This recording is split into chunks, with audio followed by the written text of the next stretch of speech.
Welcome everyone to Maximus Call-in Radio Show. I believe this is episode 31. Amazing how much time flies. So for first-time listeners, what we try to do is an hour-long radio show to call in. So whoever wants to call in and ask questions, get consultation. I'm a licensed clinical psychologist and psychiatry professor.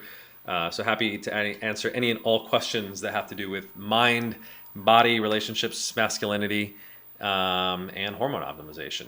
So we have a whole bunch of questions that people have submitted before the show, so we can go through them. But I always like to prioritize folks in our alpha community and folks that want to discuss things live, because it's always a much more interesting and robust conversation that way. So thanks to everyone who's joining us on TikTok, Instagram Live, YouTube Live, Twitter Spaces, Clubhouse, and Discord. We're literally everywhere.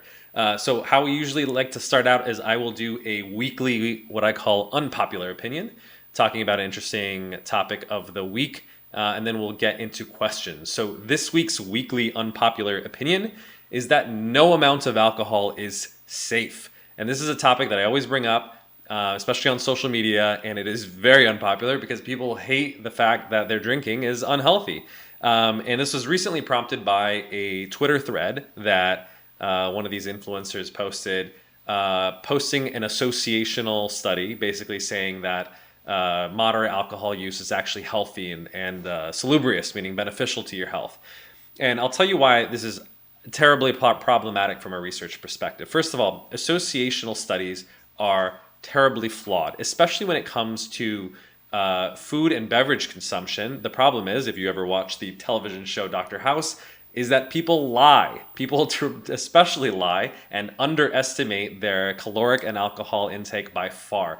And so it's very problematic when you rely on questionnaires to ask people, how much did you drink in the last week, or what did you eat in the last day? Because people generally underreport their calories by approximately 30%, and they definitely underreport their drinking as well. So first of all, like the data to begin with is fundamentally flawed. And so when you have garbage in, you get garbage out in terms of the results. So that's the first problem with associational studies. Second problem with associational studies is that the type of people who drink versus don't drink are fundamentally different. Because drinking is such a normal part of our society and culture, people who don't drink are quite frankly just different.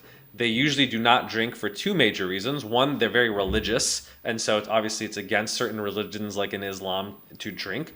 Or two, they have a problem with alcohol, and so they're recovering alcoholics, or they have a significant medical problem or medications that are contraindicated with drinking. So those folks are obviously less healthy for abstaining from drinking, or maybe they're a little bit strange too, and they could be really like antisocial, lonely people, and so they're not going out in the first place and not drinking. But we know that, as we talked about in last week's show, that loneliness is actually one of the best predictors of mortality. So are they dying because they're not drinking, or are they dying because they're lonely, right? So the problem is this is very confounded, as we say. This research, there's something else. There's a third variable that's going on, and we don't know that. Now, the other issue is that these associational studies, they try their best to correct statistically for these confounds. So they might ask people, how many close relationships do you have? Are you religious or not? Other things. And then on the basis of those answers, they'll try to put that into the model and control for it. Now, this does help, right, in terms of it tries to clean up the data. But the problem is you can't fully control for these confounding variables, because maybe there's a fourth variable and you haven't even thought of it as the researcher. And so you can't conclusively say that it's not due to psychological or lifestyle factors that essentially people who are abstinent from drinking are less healthy, let's say. The problem is in these associational studies is you see this funny, like almost U-shaped curve where there's a benefit, usually at kind of like the 1 to 2 drinks a week level, where like mortality goes down versus 0 drinks. And then basically after like 1 to 2 drinks a week, there's a clear linear trend up where it increases your health problems and risk of mortality. So a lot of people look at this graph and they're like, oh, 1 to 2 drinks is better than 0 drinks, thus drinking is healthy in light dosages. And that, like I said, because of these associational studies, it's very problematic.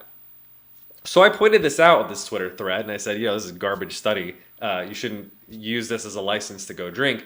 And the original poster posted a study, an experimental study, and I looked at it, and it was literally done in worms. Right? You can't obviously extrapolate what happens in C. elegans, which is a classic lab animal that we do research on, and generalize it to humans. You take that study, that data, and you build upon it to mice models and then human models. So the problem is, ethically, we can't do randomized controlled trials in alcohol, where that's the proper way to do it. You assign people to different groups and say, you drink, you don't drink, and you're demographically similar because we've randomly selected you. But because we can't do that kind of research, it's hard to make strong conclusions. So why do I feel strongly that no amount of alcohol is safe? Because there's different types of studies that they have done that pretty much conclusively, in my opinion, my professional and scientific opinion, provide strong evidence that no amount of alcohol is safe. So there's a great review article. It's actually I think published in Medscape, which is a internet magazine that a lot of doctors read, that basically is an editorial that reviews all the research on this. And it was kind of funny. I posted it, and someone was like, "Oh, I wish there was a conclusion, that we finally have come up with an answer to this question." And I was like, "Here it is. There is a conclusion, and the conclusion is no amount of alcohol is safe." And they're like, "Oh, you can't base that based on one study." And I was like, you obviously didn't read the link that I posted, because it included 222 studies.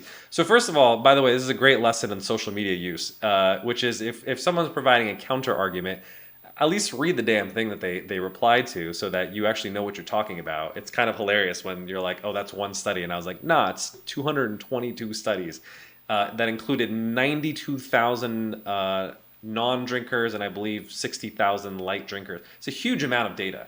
And so, like I said, while associational studies are not perfect, they are flawed in the numerous ways that I mentioned. You can take that in conjunction with other research. So the research that I particularly find compelling is that alcohol is basically a solvent, right? Like you can literally use it to like clean paint up. And you don't need to be a scientist to know this. Anyone who's ever done a shot of alcohol that's at least 40% or 80 proof know that it burns on the way down, right? It's caustic. It literally is physically painful, right? So when you're drinking a shot, you know intuitively that it's harmful to your body, because literally your physiological response is that it's burning and uncomfortable. And that's why we have literally invented the chaser to smooth it down right after you have a shot. Or essentially we dilute our alcohol by drinking, beer, wine that's usually between 4 and 12%.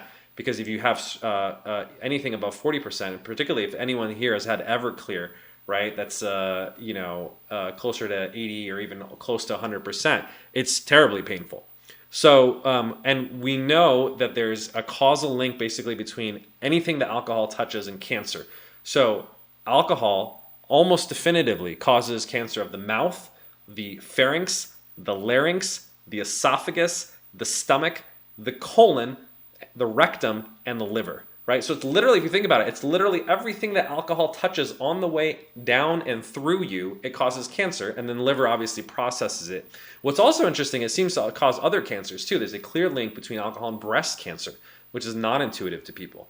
Now, and there's conditional associations with other cancers, which include pancreatic cancer, lymphoma, and other types of cancers as well. So it just makes a rational and intuitive sense that basically anything that alcohol touches, it's caustic, it burns, and it causes a disruption of the mucous membranes, causes cancer. So I think on the basis of that, I think that in addition with the clear associational data that once you're going past 2 drinks, the latest, by the way, research shows in the United States, the guideline says that guys should not have more than 2 drinks a day, women should have no more than 1 drink a day. The more recent research is basically arguing that it's 100 grams of alcohol or 7 drinks a week. And so guys don't get to double their consumption and have more even though they weigh more. So really, if you're consuming more than 1 drink a day, I think it's very clear that it's harmful. But I think a more useful rule of thumb on the basis of the direct studies that I mentioned is that no amount of alcohol is safe, okay? If you operate under that assumption, you basically conclude that ethanol is harmful to you.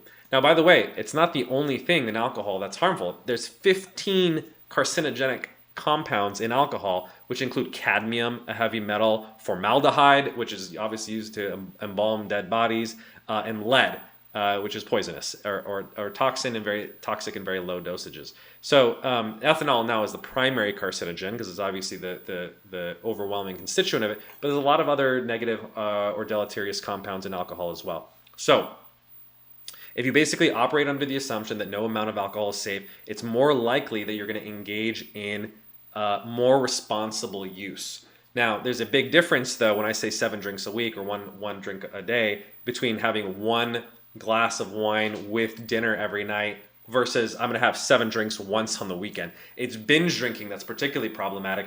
And what's interesting is that the potential, what they think are health benefits, it's usually seen in younger people, right? It may be healthier for folks, maybe because your liver is healthier, quite frankly. But the problem is it's young people who are the most likely to binge drink in the first place. So it probably negates that altogether.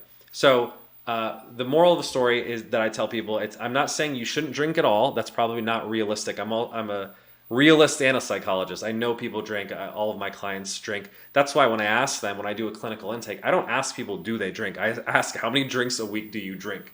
Because I basically assume everyone does. You absolutely can drink, but don't pretend like it's good for your health. And I particularly see this in educated upper class friends and colleagues. They have a glass of red wine or 2 or 3 with dinner every single night, and they pretend that because of these studies on resveratrol, that it's good for them. Where I'm like, no, you're just basically a mildly functioning alcoholic who is justifying their behavior to themselves because you're upper middle class and you feel good about your bougie wine habit, but you're just drowning your sorrows at the end of your 9 to 5 workday. So if you choose to do that, fine, do it. But my belief as a psychologist is you shouldn't lie to yourself, right? Is if you're gonna drink alcohol, be like, great, I've made a cost-benefit analysis. I'm not lying to myself. I know alcohol is not good for me, but I like it. I like the social benefits of it, etc. And so this evening I'm gonna have 1 or 2 glasses, and great, that's a trade-off that I'm willing to make. That, I think if you do that with a clear mind, a conscious rationale, there's nothing wrong with drinking light amounts of alcohol. But at least don't pretend like it's actually like making you healthier or live longer, because that's complete bullshit, in my opinion. So, no amount of alcohol is safe. Drink responsibly, but drink in honesty. That's the main thing that I would say too, is be honest with yourself. I think that the data is very compelling and very clear. Now, is it possible? Is it possible that there's a hormetic effect, meaning a small amount of alcohol, because it is a toxin? There's some interesting, the hormetic thesis is basically, if you take a very small amount of a toxin, it protects you, it has a beneficial effect. Maybe. But I think if you look at the overwhelming body of evidence, there's far more research that says that cancer is carcinogenic, cancer-causing, and harmful than there is the studies that suggest that it's potentially beneficial. So I don't know what it is. If let's say it's 80-20 hypothetically, I think overwhelmingly it supports that, and I don't think you should operate under this hormetic hypothesis that your drink of alcohol a day is actually beneficial to you. The safer, smarter, rational and evidence-based conclusion is that alcohol is not good for you, but you can make that trade-off and that responsible choice yourself. All right, so that's the end of my soapbox on alcohol use. Let's get to questions. We have 2 from YouTube that came in. Go for it. All right. Question number 1 came in from Bill. What are your thoughts on the decline in average male testosterone and sperm counts? Is it because of plastics? That came from YouTube. Sorry, is that your speakers? You're good. Oh, okay. So the question was around what's causing the decline in testosterone? Mm-hmm. Yeah. So I have a whole 9-minute video on this. You should check it out at maximizeyourtestosterone.com. So there's a couple factors. It's probably multifactorial. I don't think there's one factor that definitively is the causal factor. But ironically, it's very similar to what I was talking about with associational studies in alcohol. So there are a couple factors that do seem to be clear. One is the clear rise of obesity and metabolic syndrome, right? 70% of Americans are overweight or obese. 88% have a metabolic dysregularity like high blood sugar, high blood pressure. We know that excess body fat means that you're carrying around extra aromatase enzymes, and aromatase is what converts testosterone to estradiol or estrogen. So meaning the fatter you are, you're basically shifting you're decreasing your testosterone, you're increasing your estrogen. So obesity is a major driver of that. The second one is depression. We do know that depression has an associational link.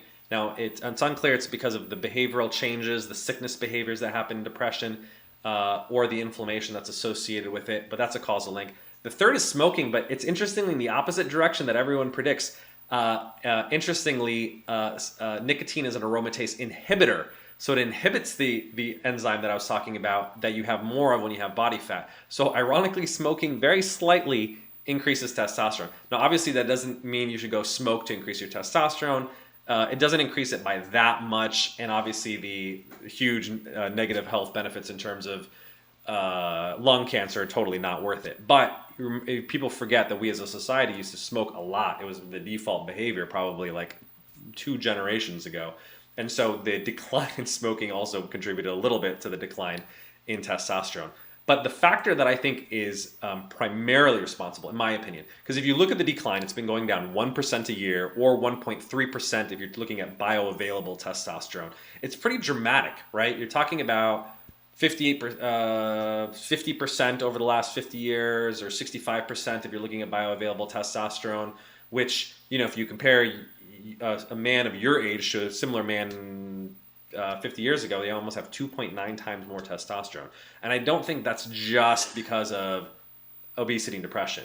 I do think it's because of endocrine disrupting plastics. That's a huge generational shift. Like if I look at, for instance, how my father, consumed food, beverages, and clothing. It was like pretty much like everything was homemade. There was no sort of eating out. There wasn't all this packaged food that's packaged in plastics, particularly food that is acidic or fatty, can absorb sort of the chemicals of the storage container that it's in, especially if it's heated. But there wasn't these plastic water bottles that are used, or foods that are wrapped in all these sort of plastics.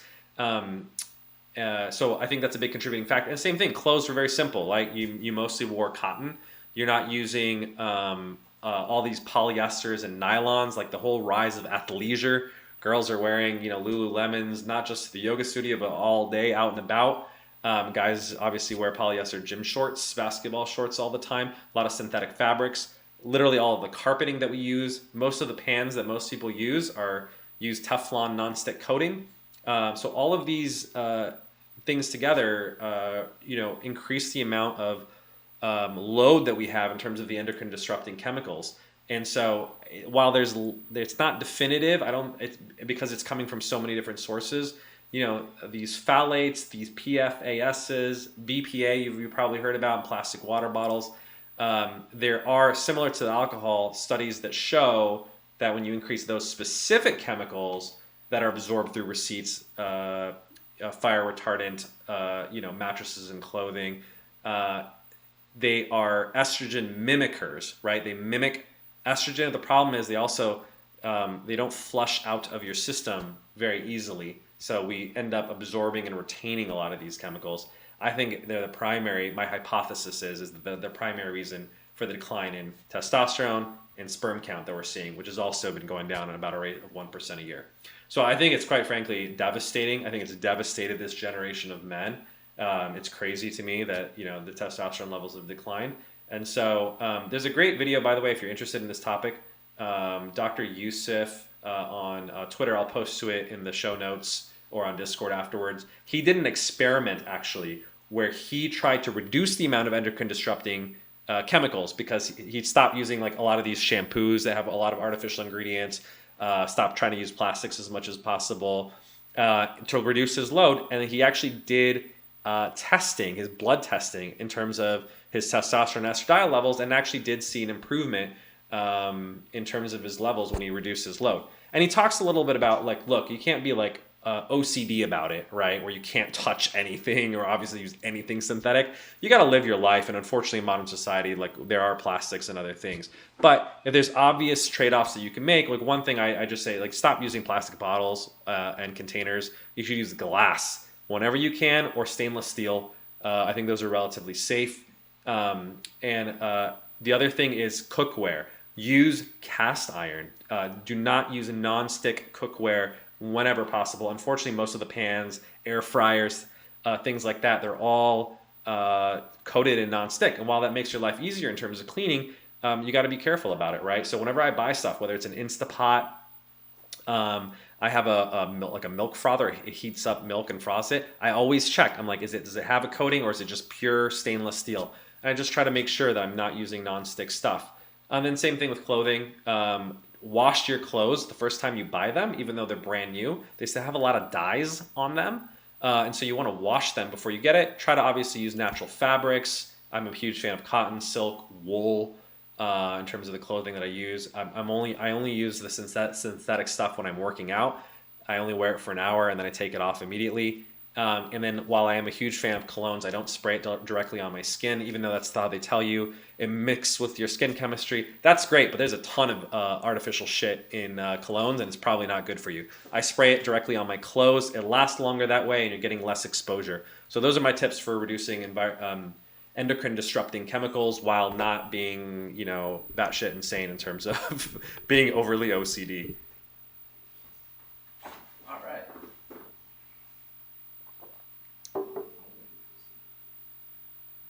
We have a couple more on YouTube. We have a lot, actually.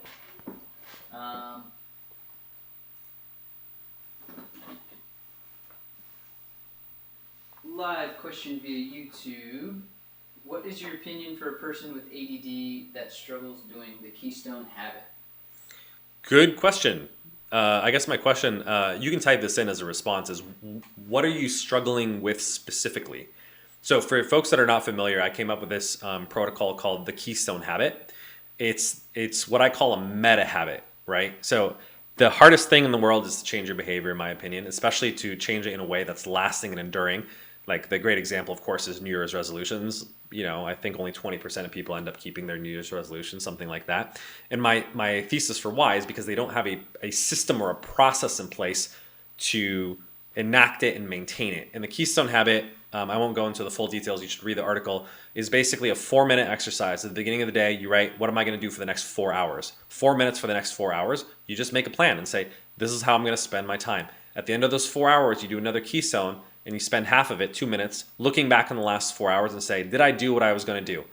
If I did, great. What enabled my success? If I didn't, what got in the way? And then you iterate, and then you plan for the next 4 hours, right? So now, around lunchtime, you plan for the afternoon, and then at dinner time, you plan, what am I going to do for the rest of the evening? So you do that 3 times. At the end of the day, you do a longer one called a summary keystone that's about 15 minutes. You go back and read the last 3 keystones that you did in the morning, the afternoon, and the evening, and then you make a conclusion for the day, and then you make a plan for tomorrow. That's the quick and dirty version of the Keystone Habit. It is tremendously effective because it's basically like, okay, what am I working on? Not only what am I working on for the day, but what are my goals? What am I trying to improve my health, my nutrition, my diet, my sleep?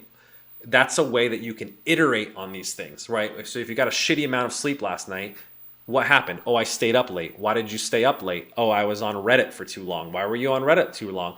It's because I was feeling anxious or bored or lonely. And okay, well, next time you feel that way, what's a substitute behavior that you can do before going down the internet rabbit hole? What are you going to do differently? Are you going to put your phone somewhere else so that you don't fall into the temptation? So these are the things that you can do. But people don't sit there and they consciously iterate and to prevent themselves from repeating the same mistakes. So that's what I would do. The second part of it, the question is, I have a hard time doing this, potentially because you have ADHD. So first of all, don't blame your condition for it. It is a predisposition. It makes it harder to sustain attention when you have ADHD, but it does not mean that you're not able to follow a basic behavioral plan. What I would suggest, though, and this is what we talk about with people with ADHD, is you need to use reminders and alarms. So for someone who has ADHD, I would literally put an alarm on your phone at 8 a.m., at 12 p.m., at 4 p.m. and then at do it again at like 8 or 10 p.m. So literally, if it's an alarm going off on your phone, then you know, and you can put a distinct ringtone that's going to be your keystone habit ringtone, and be like, all right, when I hear this alarm, I'm not going to snooze it. I'm going to write for 4 minutes and make a plan. And that's going to make it much more likely that you're going to actually follow through on this instead of relying on your memory. Because just if you have ADHD, you may have an impairment in your working or your short-term memory. So that's what I would say in terms of how you can be more consistent about it. The second thing I would say is social accountability works. So if you're a member of our community, join our Discord. We'll put a link in there for the folks who are interested in joining. We have what are called accountability squads, and people check in either on a daily or weekly basis, and you put in sort of your keystone or summary keystone of how it went for the end of the week. So every single week I put how much sleep did I average that week, how is my diet in terms of maintaining my weight, how is my focus in terms of the amount of screen time that I'm using on my phone, and accountability, like how many times am I doing these keystones and checking with the group. And that, puts a little bit of social pressure, and it makes it more likely that you're able to do it. So those are my 2 tips for doing the keystone habit with ADHD. Use alarms, use accountability.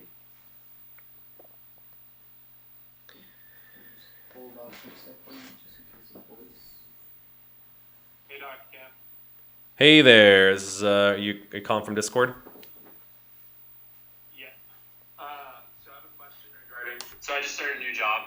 Awesome, And congratulations. I just wanna advice regarding, because this is my first official job. Woo! I've had internships in the past, so new to the workforce. So advice on just basic, entry level stuff and kind of how to best approach the job where you can kind of shine and also help bring other people up as well. Yeah, great question. Well, first of all, like I said, congratulations on your first full-time job. If you don't mind sharing, what's the job? What are you going to be doing? You don't have to mention where you're going to work, but I'm just curious what the nature of the job is. Perfect. Yeah, it's business development. So I'm doing sales type of outbound sales, and then also doing some business development stuff. So it's kind of like SDR/business development, and bringing in a lot of leads and stuff like that. So it's in the real estate tech space. So I have a background kind of in that, and I've met a lot of people. So just super excited and getting. I already have a lot of contacts, so that's what I'm excited to reach out to a bunch of people.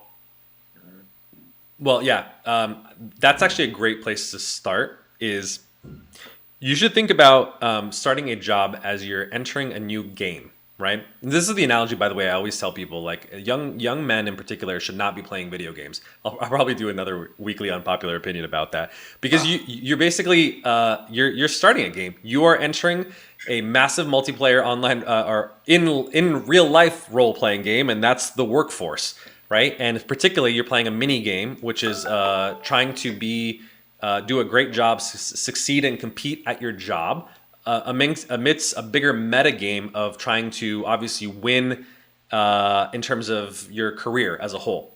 So the first thing that you need to do when you're playing a game is what?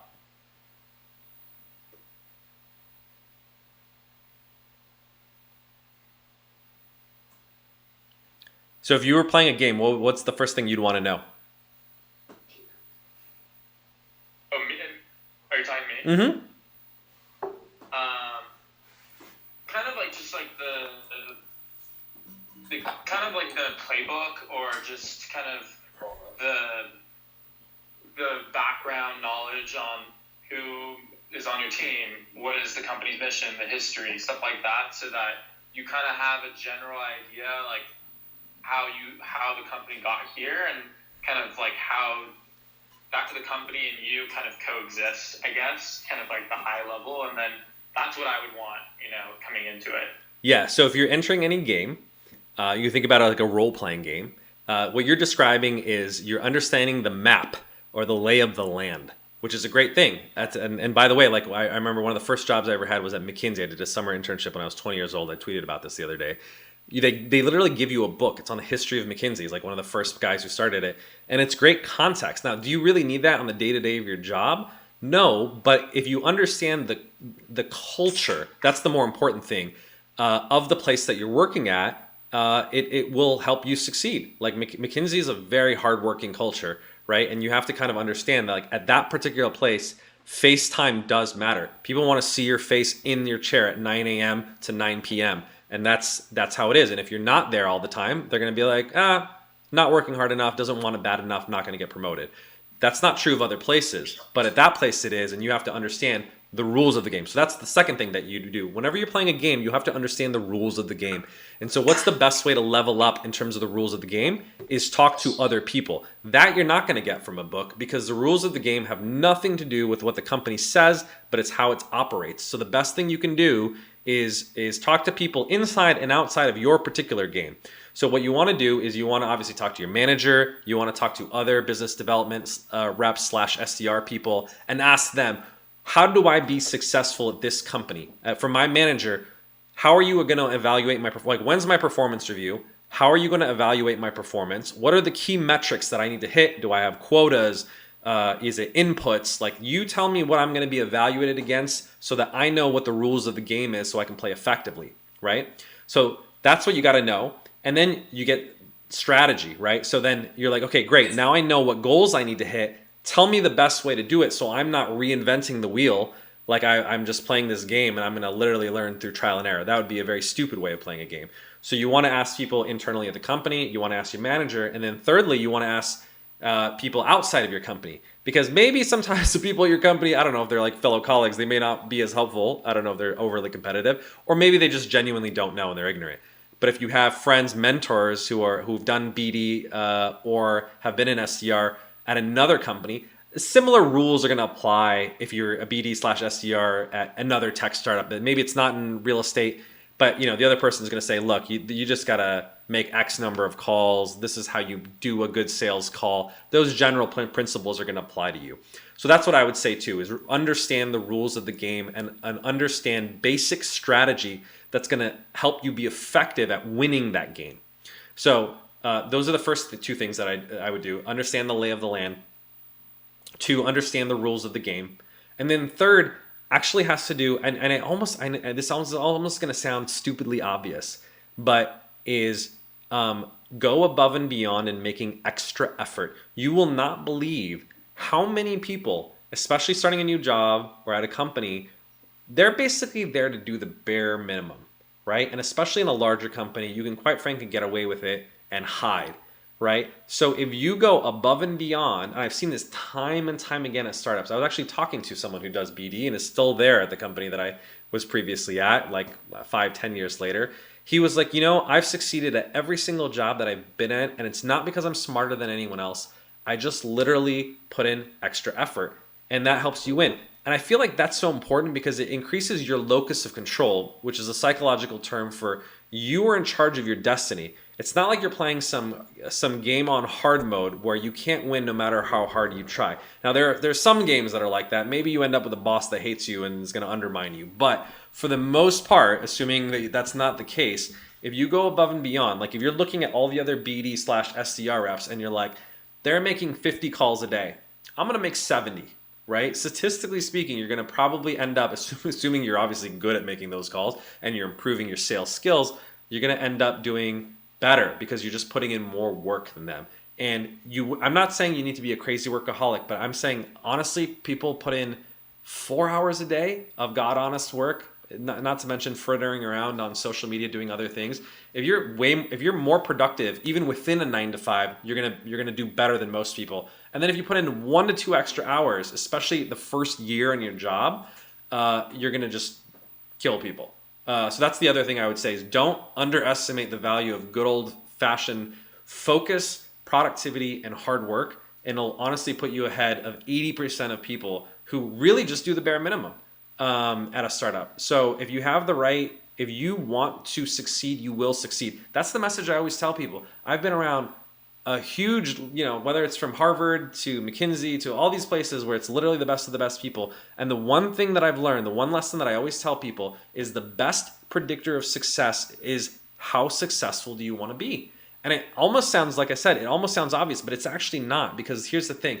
Everyone wants the rewards of success, They don't want to do the work, right? As Ronnie Coleman says, everyone wants to be a bodybuilder, but nobody wants to lift no heavy ass weight, right? So the question really is not, do you want to be successful? If you ask people, do you want to be successful? 80 to 90% of people will say yes, right? If you reframe the question and you say, are you willing to work 8, 10, 12 hours a day, and this is what I want you to do, and this is when you have to get up, and these are all the things that you have to do, and you have to make these 70 calls a day. Are you willing to do that and give up going to happy hour at the end of every night, making sure you go to sleep on time, being fit so that you are cognitively attentive, going and talking to SDR reps in order to improve your sales call, recording yourself, listening to yourself, improving the way that you're doing it? Are you willing to do all of these things in the pursuit of being successful versus doing the bare minimum, what you're doing now? 20% of people would honestly say yes, right? That's the real question, is what are you willing to give up to be successful? So if you have a earnest desire to be successful and you're willing to do what it takes to be successful, that's what's going to put you ahead of everyone else. So that's the third thing that I would say. And I think that will help a lot. One last final note. So we talked about 3 things: understand the lay of the land, understand the company, the culture. The second thing we talked about is understand the rules of the game in terms of how do you be successful at your specific role in terms of what you're evaluated against. And then third is outwork everyone else. The fourth thing, though, is people, especially when they're young, underestimate politics. Politics, unfortunately, matter a lot at work. And there's a lot that you can do above and beyond your SDR role to make sure that you're in the visibility to have success. Now, you got to be careful about this. You don't want to come off as a brown noser or someone who's sucking up or trying to like steal glory from other people, because if you do it too much, you create jealousy and resentment. And here's the other thing: you may be the best BD SDR rep, but if everyone on your team hates you because you're so outstanding and you kind of make it known, they'll actively undermine you, right? So you have to be aware of the dynamics of your team and the culture and the politics. And 48 Laws of Power and 50 Cent's 50th Law, I actually think are great books. They're very Machiavellian, but welcome to corporate America, my friend. That's the name of the game. So I do recommend, you don't have to read that now. I'd say it's a good long-term effort, but I would be aware of the politics in terms of make sure you get along well with other people. That's the other thing. You want to make sure that your colleagues like you, spend a little extra time socializing with people. I know my coworkers' dogs' names, and it's not by accident, because I think it's important that you actually genuinely care about your coworkers and you care about their lives. And when you do, people will work harder for you and people will reciprocate that. So you going the extra mile, not just in terms of the number of calls that you make, but having the human connection with your coworkers, is that people are going to go to bat for you. And especially, I would say, you're new. This is the first job that you've ever had. It's the first job you've ever had in this role. There's a lot of things that you have to learn, and the best way to learn them is from other people. So if you come off as an arrogant, competitive jackass, no one's going to want to help you. Versus if you're a genuine person. By the way, you should always, if someone asks you, do you know this? You should say no. Don't be afraid to say, I don't know. It's very intimidating, but the best thing you can do is say, I don't know. What do I need to know? How do I learn this? So I don't know is a superpower, and you should say that, and have an opportunity to learn. And the same thing with your boss. Your job, your number one job, is actually not to make 70 calls a week or X amount of sales. Your number one job is to make your boss look good. That's the number one job, because who's doing your performance evaluation? It's your manager, right? And so your manager, ultimately, yes, they're going to want you to see the quantitative impact in terms of your job. But ultimately, it's did you make their life easier, and do they like you? Are they happy with your performance? So, right, if you're a pain in their ass, no matter how good they are, they're not going to give you a good performance review. So think about that too, in terms of making sure you show up on time to every single meeting that you have with them. You're prompt. You don't complain too much. You're positive. You're enthusiastic. You're complimentary. You go out of their way. You act extra mile. You're like, you know what? I've done all the work you asked me this week. What else can I do? How can I make your life easier? How can I make the company better? Nobody asked that question to their manager. Can you imagine if you were a boss and someone was like, hey, you know what? I finished all my work for today. What can I do more? People are going to respond to that and be like, this person's positive, proactive, go-getter, and I want to promote this person, right? So that's the other thing too. And so that when I say politics, I'm not saying be a Machiavellian, shrewd person that's going around and doing things behind people's backs. No, it's just being aware of what's going on and really trying to genuinely help people, and understanding that how you make people feel is just as important as what you do in terms of your, the documents that you're producing or the outcomes that you're producing. So don't underestimate the psychological side, the psychological impact that you're having in addition to your performance impact. So that's the last and final tip that I have in terms of your job. Thank you so much. That was amazing. Awesome. Please do follow up. I want to hear how it's going at your new job. I think that goes for All right. outside in the workplace. Yeah. Oh yeah. And like getting people to like. All right. Other questions? I'll follow up actually. Yep. With that last point, kind of with like mimetic theory and Mhm. like how, especially sales, people kind of desire the same thing, bringing in leads or closing deals. And I'm the type of person who likes to work with others, Yep. likes to see other people win, and that helps me.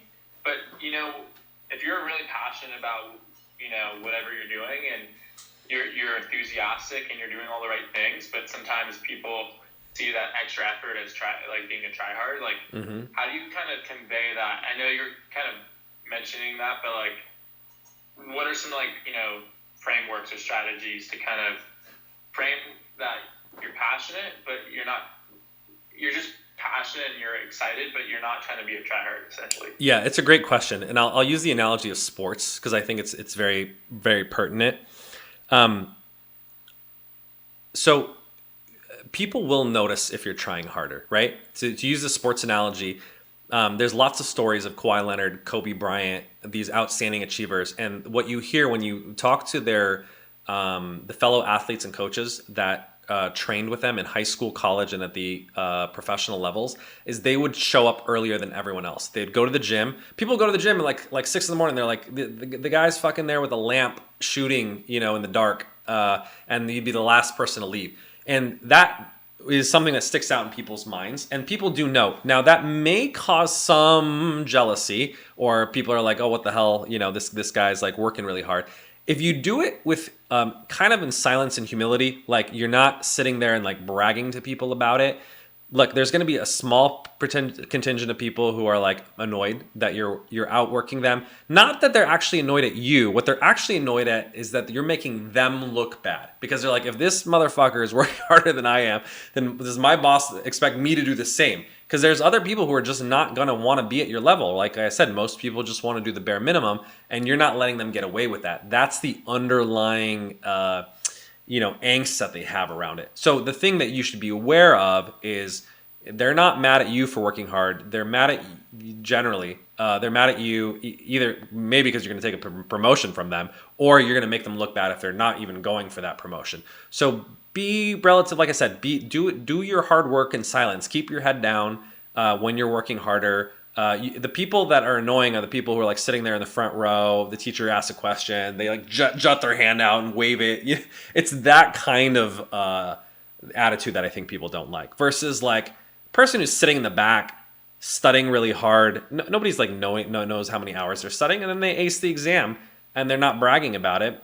No one's going to really complain about that person. So that's the thing that I would say is kind of like, don't hide it, but don't go out of your way to like exaggerate it. Now, there's going to be certain points that obviously you do want your manager to know, right? Like the thing is, if you're naturally there early, staying late, and your desk is strategically located in a certain place, your manager will probably notice that. You don't even need to say anything, right? They'll see that. And then the same thing with if you're putting in more calls, you may want to note that in your one-on-ones, right? Or there may be some opportunities for you to do a presentation and have greater visibility to management. And so you're going to be thoughtful, and you're going to make selective choices about when you want to present your effort or your outcomes. to a broader audience. And that's where the art of it and the politics of it come in, which is like, yeah, look, you can't do it in total silence. Like if you're working really hard and you're getting great results and nobody knows about it, then, it's like does a tree fall in the woods kind of thing. So you have to have just enough visibility that it's effective without annoying or pissing off other people. And that you have to kind of read the room, have context, and then take advantage of certain opportunities that you have. And you see this at companies all the time. There's a lot of people who are kind of working in silence for a little while. There's a big presentation they do, and they're like, look at all this work that I've been doing. And everyone's kind of blown away. And they'll be like, wow, when did the hell did they do this? They've been working on that in their nights and weekends. They didn't even know about it, right? But it makes them look really great. All the management is pleased because they didn't know who the hell this person was. It's like it's like a first year analyst. May have never talked to them, but they're presenting really strongly and they're doing that. Or it may be you make a presentation, your boss presents it. You're not going to get the glory yourself, but your boss is going to present it. The boss is going to look good, and then you're going to, your boss will be happy that you did it that way. So there's even indirect ways of kind of doing that. That your team may not even know that you were hustling and putting in extra effort because it's your boss is the one who's presenting. But does it matter? Your boss is happy with you. They know that you've put in the extra effort to make them look good, and then that's a way that you can do it as well. So keep those in mind as well. When you're kind of doing it. I think if you do it with the right sort of attitude and humility, any other remnants, jealousy that people have, they'll have to deal with it. I love the Kawhi Leonard analogy because it's just like someone who's just, like you said, sits in the back, does the work, leads by example. But do you think that like helping others, so like if you're having success, and I'm not trying to project out that I'm like kill it day one. You should. A learning curve. But yeah, that's my goal. I aim high and I shoot for the moon and I try to go basically that. And helping others. So if you're like succeeding, do you think it's a good strategy to help others? For example, if you're like closing leads or something like that, then you go to your coworker, maybe helping them out, do a brainstorm. Do you think that's a good strategy, or do you think that's kind of showing that you're like kissing ass or like trying to be like a goody two shoes or whatever? Well, obviously being helpful as a general principle is always a good thing. But I think there's a difference between sort of proactive and reactive helpfulness. So reactively, you should always be helpful. Reactive meaning if someone comes to you asking for help, in that case, you should almost always be helpful. Obviously, if someone's trying to get you to do all of their work for them, or it's going to interfere with your ability to do your own work, yes, you have to have boundaries and limits, obviously within reason. But I would say most of the time, even if it's not your job, just to be helpful and be collegial, and like I said, it's not a big problem for you, then always help people. Now, if you're talking about proactive, right? Like you're reaching out to go help someone, that's where you have to be mindful. That's what I would say in terms of like, you're kind of learning and you're new. And so that's one thing to be mindful of too, is like how helpful can you honestly be? If it's just like, okay, I don't know, I'm like just generating leads or I'm just doing grunt work, then sure, you can be helpful. If you're not an expert yet, you may want to be a little like more reserved in terms of how much you can help, just because you're learning the ropes yourself.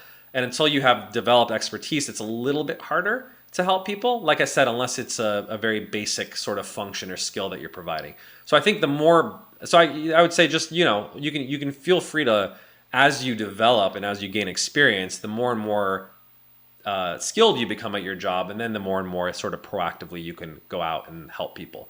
But you may want to just think about if there's like opportunities where you see someone struggling with something. That's obviously it's almost like somewhere between reactive and proactive help. They're not asking for it, but maybe they're too proud to, right? But you see it; it's a clear opportunity to sit there and help. Then great. I think that's a fair thing to add. If someone's like didn't ask for your help at all, and you're chiming in, you're like, hey, can I help you make sales calls? That's why you gotta like read the room and be like, does this person really even want my help? Are they gonna interpret it in a negative way? That they're like, do they think I can't do my job? That kind of thing. That's where you want to be a little bit more careful. So think about it as a spectrum, right? Like reactive, yes, most of the time. Somewhere between reactive and proactive, yeah, half the time, most of the time. And then proactive, some of the time. You should kind of do it. Does that make sense as a framework? That makes awesome sense. I love all your points, and perspectives, and I'm going to use the Keystone Habit. I'm like incorporating everything this weekend and like kind of building out like goals and strategies. So thank you so much for not just this for this question, but for past questions. I really appreciate it. Absolutely, you ask great questions, so that's always appreciated, and I'm rooting for your success. People ask me whether on this radio show or questions on social media all the time, and one of my favorite lines whenever I respond to them is that your success is my satisfaction, and it's genuinely true. Like the reason I even before we had this company, I would like answer people's questions on social media all the time, and it's because I genuinely I like seeing people be successful. I'm very fortunate that I've achieved a modicum of success in my life. And I want to see other people. And fortunately, I've like learned a ton of things, both from psychology and from my personal experience, that's helped me be that way. And don't get me wrong, there's a lot. I could be a lot more successful. There's definitely a lot of things that I messed up that I've just learned, unfortunately, from trial and error, including the politics stuff. I was not good at that stuff, to be honest with you, at like my first company, right? I was like a know-it-all, and I was right, quite frankly, about a lot of stuff, but I did not present it effectively, right? Because I like stepped on people's toes. I didn't build consensus. I didn't like run it by people, all this stuff. And even though I was like, oh, I have the data. I know this is the right thing to do. That's not how companies work. And I learned that lesson very painfully. And I want other people to avoid as much pain as possible. Obviously, you're going to have to make your own mistakes. But if there's stupid ones that you can avoid through at least listening to me, then all the better. 7 minutes out. We have one question. We have one from YouTube about a psych student. You want to ask that? Yeah. Yeah. We have a question from YouTube. I am a psych student in the forum, and they often talk about toxic masculinity, fragile masculinity, and hegemonic masculinity. Are these concepts real? Are they popular amongst psychologists? Why? No, that's the answer to your question. I've said this is my most popular TikTok video. There's no such thing as toxic masculinity. And I'll tell you why. Psychologists distinguish between people and behaviors. There's toxic behavior that both men and women do. I prefer, actually, I don't even love the term toxic because it's overly laden with connotations. But there are negative or ineffective behaviors that both men and women do, like for example harassment, which would be classically considered part of those spectrum of behaviors. But there's nothing inherent about masculinity that compels a man to harass a woman or anyone in particular. It's not part of masculinity. So I think it's problematic because whenever you label people, you say, oh, you're a depressive or you're a schizophrenic, that's who you are, then what do you think they're going to do? They're going to be like, oh, I'm a depressive. I can't help but be depressed. Why should I try? It's part of me, right? It's literally my identity. So you call a man toxic and it's part of their masculinity that they're toxic, then what do you think they're going to do? It's self-fulfilling prophecy. It's literally the most dangerous thing. And ironically, the use of the term toxic masculinity is the toxic behavior, right? Because you're stigmatizing men and you're creating a self-fulfilling prophecy that they almost can't help it, and it's part of inherently of masculinity. So I would say prior to the whole woke culture wars, never in any psychological textbook was there this term of toxic masculinity, fragile masculinity, hegemonic masculinity. This is the confluence of politics and psychology. No credible psychologist, no credible psychological text ever uses these terms. There are some rogue psychologists, I would say, as part of the APA that have pushed this sort of toxic masculinity, and they claim that traits like stoicism, competitiveness, etc. are toxic, which is not true. It's the negative application that's true. Competitiveness is absolutely necessary. We just talked about, as this caller called in, about how do you succeed at work, especially as a business development / SDR. You have to compete. You will be judged in a competitive company, and you will be against your quota. So it's not that competition is bad. And as we talked about, it's how do you be competitive in a healthy way, right? You don't want to be like edging out your coworkers. You want to do your best and you want to be helpful to them, as we talked about, right? That's healthy competition. And that's what sports teach. Sportsmanlike conduct. Even in the Olympics, which is going on right now, not only do they give gold medals to the winners, but they do give a separate award for actually sportsmanship, because it's valued even at the highest level of athletics. So, yeah, I think these are popular concepts in the public, but they're not serious discussions amongst, I think, credible or the mainstream psychological community. I think they're incredibly harmful, and we should stop using the term toxic so much. It's just like trauma. Trauma is a legitimate thing, obviously, in the context of PTSD, but now we call everything that bothers us as a trauma or a micro trauma, and I think it devalues the term. It's the same thing with toxicity, and I think it slanders masculinity in men.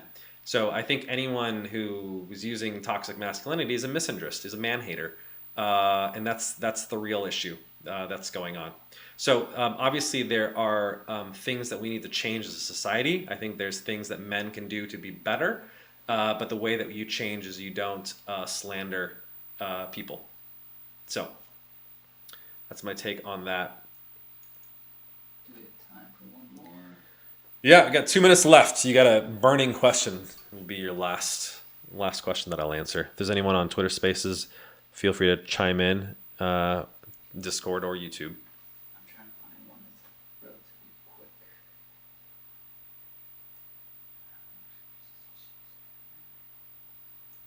Did you want to do the antiperspirant feet, or did you want to do the food for high level testosterone? Yeah, that's a good question. We had this question come in recently. What foods do you recommend to achieve a high level of testosterone? It's a great question. I always think that food or nutritional strategies are should be the foundation, right? Before you talk about medications and supplements, food is medicine. I believe Hippocrates said that thousands of years ago, and I think it's true. So it's the foundation. Now, I think the problem is people think very black and white. They're like, oh, I can only eat natural foods. I will not touch anything that's pharmaceutical. Or same thing, I'm just going to do drugs and I'm going to forget about food.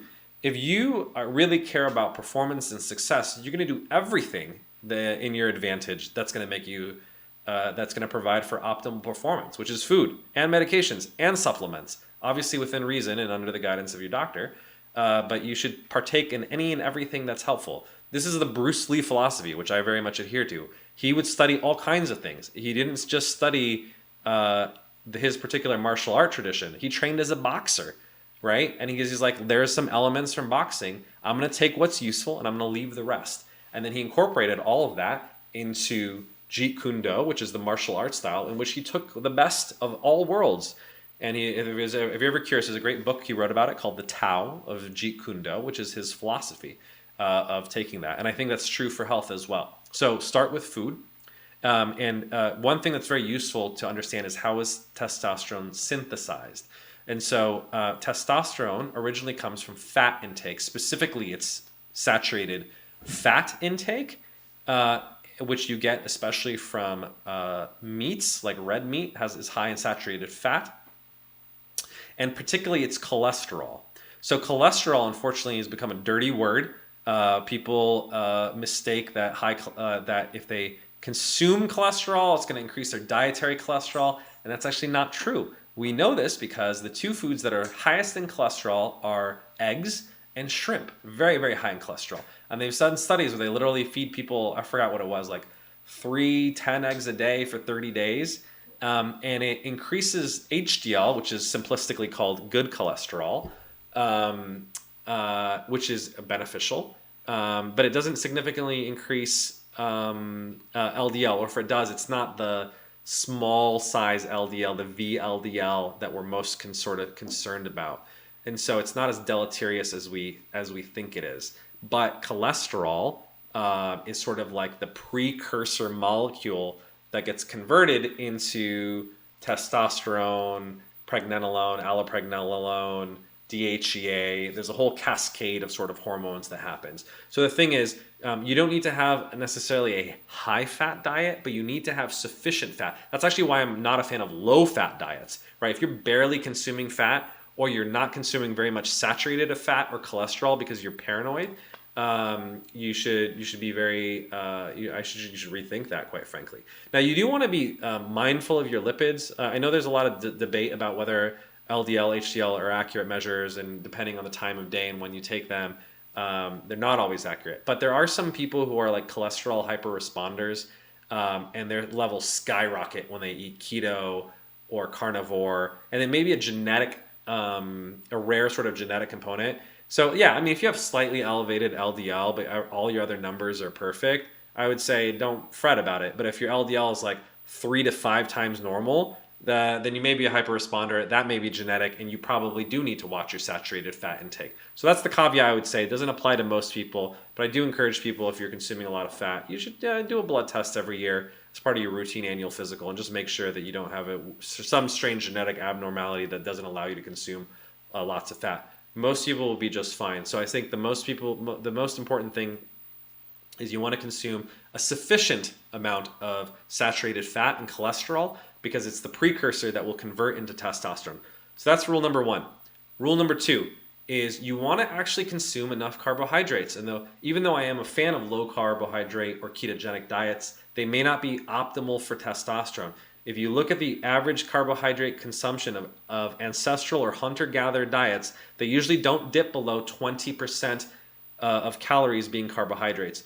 The benefit of carbohydrates is it prevents excess cortisol or stress, and cortisol counteracts testosterone. So the problem with really ketogenic diets is it increases your cortisol levels, and it's counterproductive. So that's why I like the term lower carbohydrate diets versus low carbohydrate diets, which are defined as less than 50 grams of total carbohydrates a day. That's Volek and Finney's definition of a ketogenic diet. I think a lot of guys, quite frankly, are fine consuming 100, maybe even 150 grams of carbohydrates, assuming they're not overweight, assuming they aren't insulin resistant, meaning they're on the pre-diabetes or diabetes spectrum, and they can sufficiently process carbohydrates, and third, that they're very athletic and that they're very physically active and they're burning those carbohydrates. So if you're in shape, you're thin, you don't have you're not on the diabetes spectrum or have a clear family history of diabetes, and you're working out a lot, you can probably consume more carbohydrates. In fact, JT, who was on my podcast, personal trainer, super fit guy, he even found that consuming 100 grams of carbs, which is technically not keto, he was still in ketosis, right? He actually measured his blood ketones because he was so physically active and he was kind of burning off all those carbs. So I think the lesson there is you can probably actually consume more carbs if you meet all 4 of those conditions that I just labeled. And also those those extra carbs are going to prevent your cortisol from getting too high. And it will prevent that from mitigating your testosterone. So you do want to consume just enough carbohydrates, I would say around 20%, 100 to 150 grams a day of carbohydrates. And then third, just make sure you're getting sufficient protein intake. General rule of thumb is 0.82 grams per pound of ideal body weight. That's the amount that maximizes hypertrophy or muscle gain. And you don't necessarily want to go way over that. There's no harm, I would say, in consuming a little extra protein, but it's a diminishing marginal benefit or utility, meaning the more protein you have, it's not going to put on more muscle mass. So just make sure you're getting enough. You may want to, some people just try to go for a gram per pound. It's not necessary, but if it makes sure that every single day you're above 0.82, because it just gives you a little room for error, then I think that's fine. So that's what I would say in terms of how to eat for optimal testosterone. All right, everyone, we are 5 minutes even past our hour. Thank you so much for all the great questions. We had a lot of questions this week. So you can always join every Thursday at 6 o'clock Pacific time to ask questions about mind, body, and masculinity. And if you want to make sure that I answer your questions, you can submit them in advance. So shoot me a message on Discord, or if you follow me on Twitter, you can always DM me. I will put it in the queue. And obviously, if you're ever willing to chat live, like our caller earlier, I'll always prioritize those questions. So great show today. We had a lot of questions. I talked about my weekly unpopular opinion about why no amount of alcohol is safe. We had a great call-in question about starting their first job and how they can be successful at it. We had a couple questions on YouTube about why there's no such thing as toxic masculinity. and some other great questions. So thanks everyone for joining us. I will catch you next week.